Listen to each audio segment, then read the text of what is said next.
వచ్చినాక. అట్లా కాదే అమ్మ, నేను వచ్చేసరికి నువ్వు ఎదురుగా ఉన్నావు కానీ అది కనబడతలే అని చెప్పేసి సుమా అని పిలిచిన. అంటే ఎదురుకుంటే తల్లిని విలువద్దా?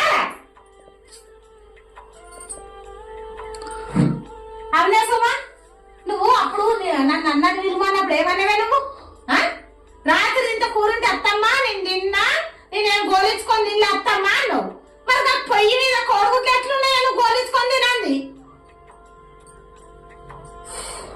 అత్తమ్మ నిన్న నైట్లా కోడిగుడ్డు టమాటా అమ్మినా. నువ్వు మామయ్య బజార్కు వచ్చినాక అన్నం తినలేదు. నీది మామయ్య కోడిగుడ్డు అన్ననే ఉన్నది. ఈయన బయటకు వచ్చినాక నాకు కోడిగుడ్డు వద్దు, తలకాయ అంత దింపినట్టు అవుతుంది, కోడిగుడ్లు ఇవ్వాలి మంచి వత్తలేవని చెప్పి ఉట్టి టమాటా కూర వేసుకొని తిన్నాడు. అదే కూర వేసుకొని తిన్నా, నేను వేరే కూర నేను అండలేదు. ఒకసారి ఊడిపో, ఆ కోడిగుడ్డుకి ఇట్లా కట్ చేసి చూస్తే మొత్తం నల్లబడి ఉంటది.